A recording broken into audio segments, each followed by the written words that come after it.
नमस्कार, मैं अशोक कुमार पांडे और स्वागत है आपका द क्रेडिबल न्यूज पर। तो राज्यों के चुनाव हो गए, चुनाव के नतीजे आ गए और नतीजे अब आप लोगों को पता है। बंगाल में जिस तरह से ममता बनर्जी की हार हुई है, सबसे ज्यादा चर्चा इसी बात की है कि आखिर ममता बनर्जी कैसे हार गई। अगर बंगाल चुनाव पर मेरा आखिरी वीडियो आप लोगों ने देखा होगा तो मैंने ये इशारा किया था कि ममता बनर्जी के लिए इस बार बचाना आसान नहीं होगा। लेकिन बड़ा सवाल, उससे बड़ा सवाल यह है कि ममता बनर्जी हारी हैं, बीजेपी जीती है या ज्ञानेश कुमार चुनाव जीते हैं। जिस तरह से बंगाल को जीतने के लिए चारों तरफ से घेराबंदी की गई थी, जिस तरह से लाखों मतदाताओं के नाम हटा दिए गए सूची से, 23 लाख लोगों के हटे हुए नाम थे, और जब गए कोर्ट में लोग तो सुप्रीम कोर्ट ने कह दिया अगली बार वोट डाल लेना। यानी 5 साल तक एक सरकार चलेगी जिसमें वो 23 लाख लोग वोट नहीं डाल सके जिनको डालना चाहिए था, जिनकी डालने की योग्यता होनी चाहिए थी। एसआईआर के नाम पर बिहार में पहले ये तमाशा हुआ और अब हमने बंगाल में देखा। इसके अलावा जिस तरह से पैरामिलिट्री फोर्सेस चारों तरफ लगाई गई, बाकी सारी चीजें हुई, वो सब आप जानते हैं। बंगाल चुनाव एक ऐसा चुनाव बन गया था जिसको भारतीय जनता पार्टी प्लस आल जितनी संस्थाएं हैं सबने मिलकर लड़ा था।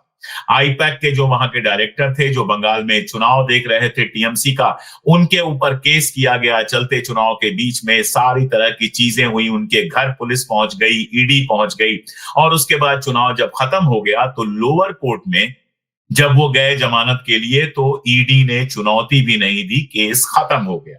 बहुत सीधा सा मामला है कि पूरी कोशिश इसलिए की गई कि वो टीएमसी का साथ ना दे पाए। तो एक तरफ तो पूरी की पूरी फील्डिंग जिस तरह से की थी बीजेपी ने, जिस तरह से वहां पर सारी केंद्रीय संस्थाओं को लगा दिया, जबरदस्त पैसा फूंका, ये सब तो था ही। लेकिन इसके साथ एक सवाल यह भी था कि ममता बनर्जी जिस तरह से लंबे समय से शासन कर रही थी, क्या कुछ लोग नाराज थे? ये सवाल भी बड़ा सवाल है। देखिए, ममता बनर्जी लेकर आई थी भारतीय जनता पार्टी को पश्चिम बंगाल में। जब पश्चिम बंगाल में ममता बनर्जी ने अटल बिहारी वाजपेयी के समय भारतीय जनता पार्टी के साथ समझौता किया, एनडीए के हिस्सा बनी, तो पश्चिम बंगाल में कोई जमीन नहीं थी भारतीय जनता पार्टी की। बीजेपी का कोई नाम लेने वाला नहीं था। जिस समय समझौता किया था ममता बनर्जी ने भारतीय जनता पार्टी के साथ, एनडीए में शामिल हुई, मिनिस्टर बनी। ये सब कहानियां आप लोग जानते हैं, लेकिन अक्सर ऐसी कहानियां हम भूल जाते हैं। हम ये भूल जाते हैं कि ममता बनर्जी ने पूरी कोशिश की कि लेफ्ट को और कांग्रेस को पूरी तरह से खत्म कर दिया जाए, पूरी तरह से खत्म कर दिया जाए, और विपक्ष में आ जाए भारतीय जनता पार्टी, ताकि जो चुनाव हो वो हिंदू मुसलमान पर हो, मुसलमानों का एकजुट वोट पूरा का पूरा तृणमूल कांग्रेस को मिले, और हिंदुओं के वोट का एक हिस्सा तो तृणमूल कांग्रेस को मिलना ही मिलना है, और इस तरह से तृणमूल कांग्रेस लगातार चुनाव जीतती रहे। लेकिन जो भारतीय जनता पार्टी को लेकर आता है, भारतीय जनता पार्टी उसका क्या हाल करती है, ये अब भारत की राजनीति में शायद लोगों को समझ में आ जाए। नवीन पटनायक लगातार केंद्र को समर्थन देते रहे। उनको लगता था कि मेरा राज्य में चलता रहेगा मामला, मेरी राज्य में सरकार चलती रहेगी और केंद्र में मैं भारतीय जनता पार्टी को समर्थन देता रहूंगा। हुआ क्या? खत्म हो गए, साफ हो गए। बाल ठाकरे भारतीय जनता पार्टी को महाराष्ट्र में लेकर आए क्योंकि अकेले चुनाव जीत नहीं सकते थे। नतीजा क्या हुआ कि उनके बेटे का हाल क्या है वो आप सब लोग जानते हैं। नीतीश कुमार बिहार में लेके आए भारतीय जनता पार्टी को। आज सम्राट चौधरी मुख्यमंत्री हैं और नीतीश कुमार केंद्र में पड़े हुए हैं, मंत्री बनकर नहीं, सिर्फ और सिर्फ राज्यसभा मेंबर बन के। गिनाते चले जाइए, जो जो भारतीय जनता पार्टी को लेकर आया है, भारतीय जनता पार्टी ने फाइनली उसको साफ कर दिया है। और यही हाल ममता बनर्जी का। ममता बनर्जी को ज्यादा बड़े दुश्मन लगते रहे हमेशा कांग्रेस और लेफ्ट।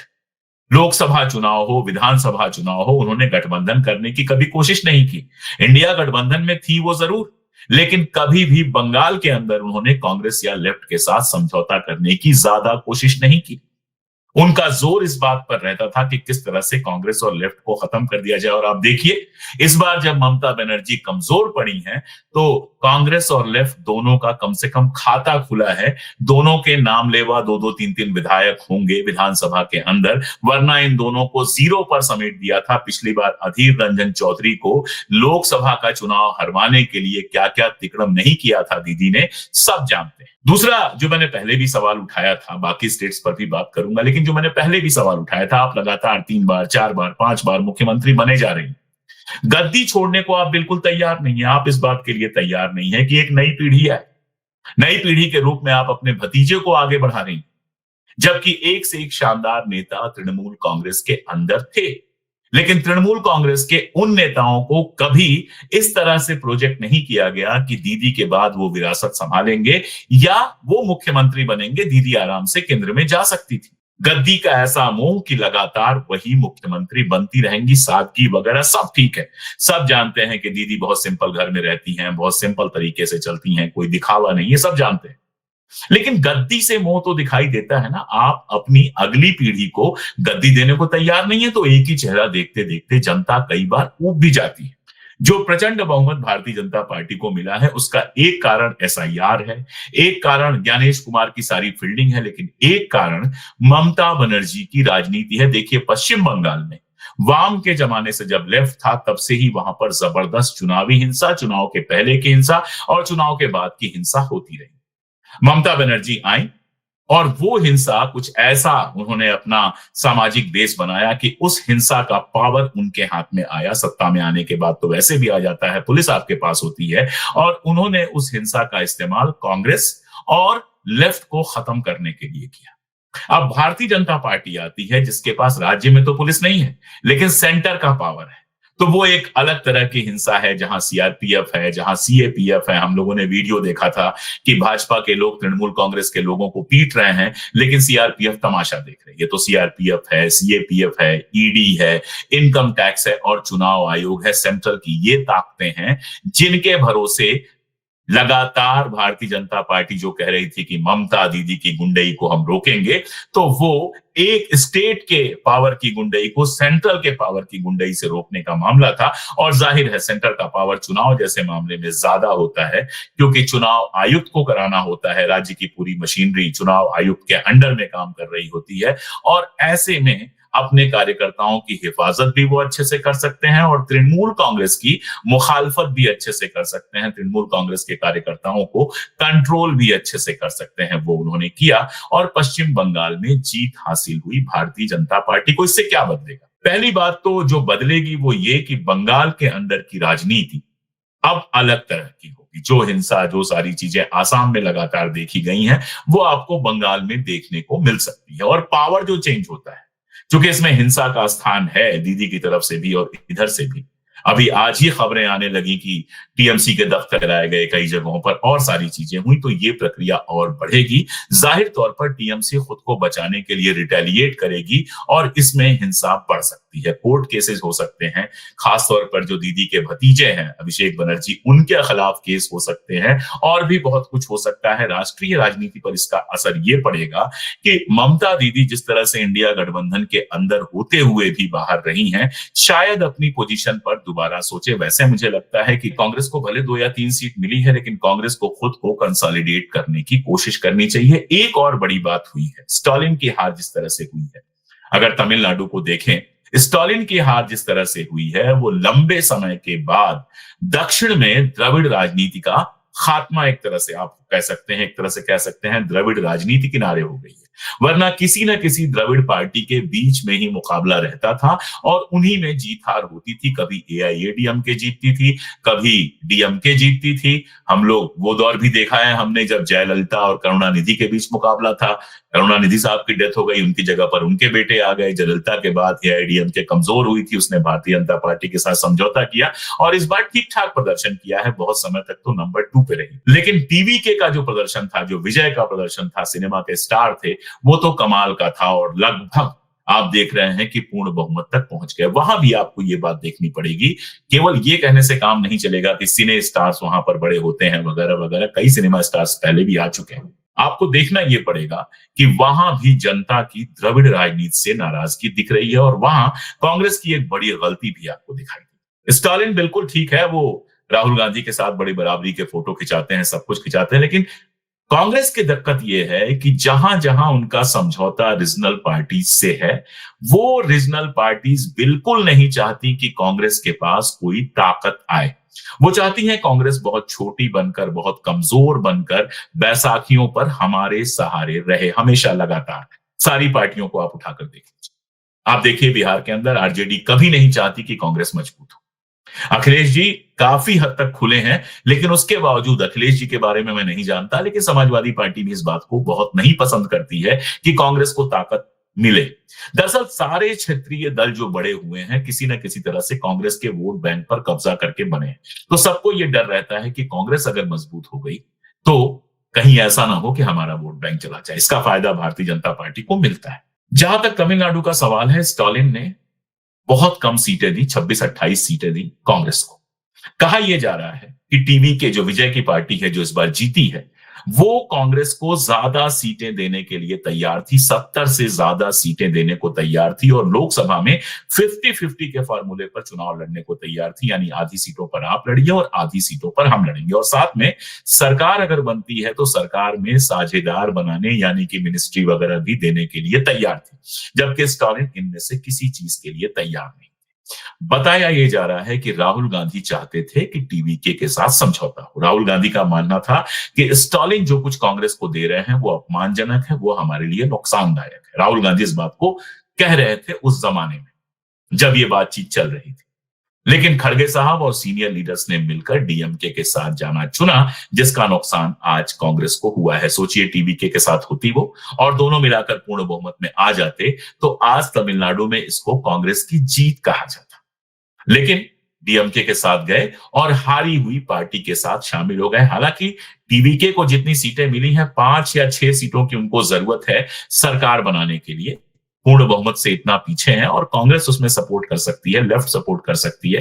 कांग्रेस यहां पर अपना स्टैंड चेंज कर सकती है, स्टालिन की जगह पर टीवीके के साथ दोबारा गठबंधन में जा सकती है और लोकसभा में डीएमके की जगह पर टीवीके के साथ चुनाव लड़ सकती है। ये कांग्रेस के पास अभी भी ऑप्शन है, लेकिन एक अपॉर्चुनिटी तो इन्होंने खो दी। अगर पहले ही टीवीके के साथ समझौता किए होते तो तमिलनाडु में भी केरल की तरह जीते हुए कहलाते।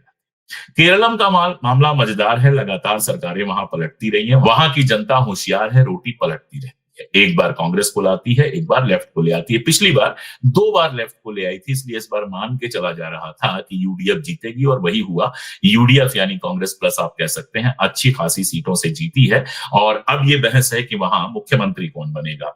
शशि थरूर को लेकर बात हुई तो शशि थरूर ने कह दिया मैं मुख्यमंत्री पद का उम्मीदवार नहीं हूं। शशि थरूर की प्रॉब्लम यह है कि ना तो केरल के अंदर विधायकों का उनको बहुत समर्थन है और ना ही सेंट्रल जो कमांड है, जो चाहे वो खड़गे साहब हो चाहे राहुल गांधी हो, वो थरूर साहब पर इतना ज्यादा भरोसा करते हैं। कुछ ज्यादा ही इंडिपेंडेंट वो अपना लेते रहते हैं स्टैंड, खासतौर पर इंटरनेशनल पॉलिसीज पर, जिसको लेकर कांग्रेस के अंदर नाखुशी लगातार रहती है। इसलिए थरूर साहब मुख्यमंत्री नहीं बनेंगे, ये तो पक्का है। अब किसी स्थानीय नेता को भेजा जाएगा या फिर केसी वेणुगोपाल जो राहुल गांधी के सबसे करीबी माने जाते हैं, उनको वहां पर मुख्यमंत्री बनाकर भेजा जाएगा। सिर्फ ये देखने का मामला है केरल। अब अगर इस पूरे चुनाव को आप देखें, आसाम की बात भी कर लीजिए आप। आसाम में कांग्रेस को पिछली बार से भी कम सीटें मिली है, 31 सीटें पिछली बार थी, उससे भी काफी कम सीटें इस बार मिली हैं और बीजेपी 100 के करीब पहुंच गई है, 100 को क्रॉस कर गई है। देखिए जिस तरह का शासन हिमंता बिस्वा शर्मा ने चलाया है और जिस तरह से इस चुनाव में रेवड़ी और डंडे का कॉम्बिनेशन इस्तेमाल किया है, वो बड़ा एक फैक्टर बना है उनकी जीत का, इसमें कोई दो राय नहीं है। नौजवानों को पैसा दिया है, महिलाओं को पैसा दिया है, एसआईआर कराया है, साथ में डीलिमिटेशन में सीटें इस तरह से कर दी थी कि कांग्रेस के लिए दिक्कत वाली हो जाए। लेकिन जोरहट में गौरव गोगोई का 20-22 हजार वोटों से हार जाना अपने आप में बड़ी शर्मिंदगी। आप उनको चीफ मिनिस्टर कैंडिडेट के रूप में पेश कर रहे थे, लोकसभा चुनाव वो जीत चुके हैं, उसके बावजूद वो अपने विधानसभा क्षेत्र में हार जाते हैं चुनाव। ये कांग्रेस के लिए एक बड़ा तमाचा है। सारी चीजें मैं मान रहा हूं, सारी फील्डिंग मान रहा हूं, सारा कुछ मान रहा हूं। सब जानते थे कि आसाम में कांग्रेस के जीतने की कोई खास उम्मीद नहीं है, लेकिन 2 चीजें। पहली बात तो ये कि सब इसलिए जानते थे कि कांग्रेस के जीतने की उम्मीद नहीं है क्योंकि कांग्रेस ने बहुत लेट तैयारी शुरू की थी, जैसा वो करती है। और दूसरी चीज, गौरव गोगोई का हार जाना ये बताता है कि जितनी बड़ी बड़ी बातें ये लोग आकर सोशल मीडिया में कर रहे थे, उसके पीछे बेस नहीं था, तैयारी नहीं थी, मजबूती नहीं थी। जो जीते हैं विधायक उसमें से ज्यादातर मुस्लिम बहुल इलाकों में जीते हैं, हिंदू बहुल इलाकों में बहुत बुरी तरह से कांग्रेस की हार हुई है भारतीय जनता पार्टी के हाथों। और ये इसलिए भी इंपॉर्टेंट है कि इकलौता प्रदेश है असम, जहां पर कांग्रेस और बीजेपी की सीधी लड़ाई थी और वहां पर कांग्रेस बहुत बुरी तरह से हारी है। इस बात को नोट करना चाहिए और ये लगातार हो रहा है। लगातार जिन राज्यों में कांग्रेस का सीधा मुकाबला है वहां कांग्रेस भारतीय जनता पार्टी के हाथों मुंह की खा रही है। और आज भी आप देखिए, प्रधानमंत्री महोदय जब कल भाषण दे रहे थे रात में जीतने के बाद, तो सबसे ज्यादा कांग्रेस को ही कोस रहे थे। कभी नक्सल कह रहे थे कि नक्सलियों की पार्टी हो गई है, कभी कुछ कह रहे थे, कभी कुछ कह रहे थे, लेकिन सबसे ज्यादा उन्होंने किसी को कोसा है तो वो कांग्रेस को ही कोसा है, बाकी पार्टियों को नहीं कोसा है। तो कांग्रेस है बीजेपी के सामने, ये पक्की बात है। क्षेत्रीय दलों की भूमिका लगातार कम होती गई है। उम्मीद यही है कि इसके बाद स्टालिन और कमजोर होंगे, ममता दीदी भी लगातार कमजोर होंगी, हर तरह के हमले उनके ऊपर होंगे। या तो बीजेपी के साथ वो एडजस्ट कर लें, वो अपने आप में आत्महत्या है। बीजेपी के साथ एडजस्ट कर लेने का मतलब है कि दोबारा कभी सत्ता में नहीं आएंगे, तो वो अपने आप में एक खराब कदम होगा जो वो कर नहीं सकती है। और नहीं तो उनको लगातार कमजोर किया जाएगा। तो आप देखिए, बंगाल में क्षेत्रीय दल लगभग खत्म हो गए। हैदराबाद के अंदर मतलब तेलंगाना में क्षेत्रीय दल कहां पे है आप समझ सकते हैं। इतने साल राज करने के बाद आज वो कहीं दिखाई नहीं दे रहे। तमिलनाडु में साफ दिख रहा है कि द्रविड़ राजनीति का दौर अब धीरे धीरे खत्म हो रहा है। बिहार में आरजेडी उस तरह की ताकत नहीं रह गई है, इस बात को स्वीकार करना चाहिए। तो कांग्रेस के लिए एक बड़ा मौका भी है और कांग्रेस के लिए एक ही तरह की कमजोरी दोहराते जाने का जो इतिहास है उसको दोहराने की चीज भी है। बड़ा मौका यह है कि ज्यादातर जगहों पर अब उनको एकला चलो रे के बारे में सोचना चाहिए। गुरुदेव रविन्द्रनाथ टैगोर बंगाल के और विश्व कवि हैं, उनकी पंक्ति है एकला चलो रे, जब कोई तुम्हारा साथ ना दे, जब कोई तुम्हारी बात ना सुने तो अकेले चलो। तो अभी तक जो इनका एक रहा कि क्षेत्रीय दलों के ऊपर निर्भर करके ये काम करे, उससे हटकर इनको अकेले चलने की कोशिश करनी चाहिए। बंगाल में भले इनके पास 2-3 विधायक हैं, लेकिन पूरी ताकत इनको लगानी चाहिए कि ये विपक्ष की तरह दिखाई दे। इनके पास मौका है, नंबर 1। दूसरा, एक बार इनको दोबारा अपने गठबंधनों के बारे में सोचना चाहिए, खासतौर पर ऐसे टाइम पर जब क्षेत्रीय दल इनको एकदम 10 सीटें, 12 सीटें, 25 सीटें, 26 सीटें यानी बिल्कुल मार्जिन पर रखना चाहते हैं और उसमें भी हारने वाली सीटें पकड़ाते हैं। उस समय इनको सोचना चाहिए कि 2-4 सीटें गठबंधन में रहकर जीतने से अच्छा है कि हम अकेले लड़ लें। बंगाल में 2 सीटें भले मिली हैं, लेकिन किसी के एहसान से नहीं मिली है, अकेले मिली हैं। तो वो एक तरह का कॉन्फिडेंस कार्यकर्ता को देती है कि ऐसे माहौल में भी जहां इतना पोलराइजेशन था, 2 सीटें ये लेकर आए। तो एकला चलो रे अपनाते हुए अगर राष्ट्रीय स्तर पर, और मुझे ये कहते हुए दुख है कि राहुल गांधी एक पॉलिटिशियन के रूप में सारी बातें अच्छी करते हैं, लेकिन उनकी ऑर्गेनाइजेशनल जो स्किल है, संगठन को खड़ा करने की जो स्किल है, चुनाव लड़ने की जो स्किल है, उसको अभी तक वो प्रूव नहीं कर पाए हैं। और चुनावी राजनीति में आप कितनी भी अच्छी बातें कर लें, आप कितना भी शानदार भाषण दे लें, आप कितना भी राष्ट्रीय अंतरराष्ट्रीय मुद्दों पर सही स्टैंड ले लें, अगर आप चुनाव नहीं जीत सकते, अगर आप पार्टी खड़ी नहीं कर सकते, पार्टी संगठन को खड़ा नहीं कर सकते, तो मुझे लगता है कि ऐसे नेता को बहुत ज्यादा महत्व नहीं दिया जाएगा। महत्व उसी को दिया जाएगा जो चुनाव जीत सकता है। तो कांग्रेस को सबसे पहला काम तो यह करना चाहिए कि अध्यक्ष महोदय को अब रिटायर करना चाहिए। उनकी उम्र भी काफी है, उनको रिटायर करना चाहिए। उनकी जगह पर ज्यादा एक्टिव किसी अध्यक्ष को लाना चाहिए। मेरा तो मानना है कि राहुल गांधी को खुद अध्यक्ष बनना चाहिए, डिसीजंस लेना चाहिए, संगठन खड़ा करना चाहिए और पूरे देश में भारतीय जनता पार्टी के मुकाबले की तैयारी शुरू करना चाहिए। आखिरी बात कि क्या हम लोगों को निराश हो जाना चाहिए कि भारतीय जनता पार्टी जीतती चली जा रही है? जब मैं हैदराबाद में था तो वहां एक साहब मिले थे। हैदराबाद जब मैं कार्यक्रम के लिए गया था तो वहां एक साहब मिले थे और उन्होंने मुझसे कहा कि अपने किसी प्रोग्राम में इस बात को फिर से दोहराइएगा जो आप हमेशा कहते हैं, और वो बात ये है कि हजारों बरस में कुछ नहीं बदलता और रातों रात सब बदल जाता है। ये एक रशियन कहावत है। लेकिन रातों रात बदलता तब है जब हजारों साल संघर्ष होता है, हजारों साल की तैयारी होती है। हमारे जैसे लोगों का बहुत सीधा मामला है कि चुनाव में हमें हिस्सा नहीं लेना है या फिर चुनाव से हमें कोई फायदा नुकसान नहीं होना है, लेकिन हमारा मामला आइडियोलॉजी का है। भारतीय जनता पार्टी की आइडियोलॉजी को मैं बहुत साफ तौर पर भारतीय संविधान के अनुरूप नहीं पाता हूं, इसलिए उसके साथ हमारा कोई समझौता नहीं हो सकता। तो हम उस संघर्ष में शामिल थे और हम उस संघर्ष में लगातार शामिल रहेंगे जो देश के अंदर एक सेकुलर अल्टरनेटिव बनाने का है।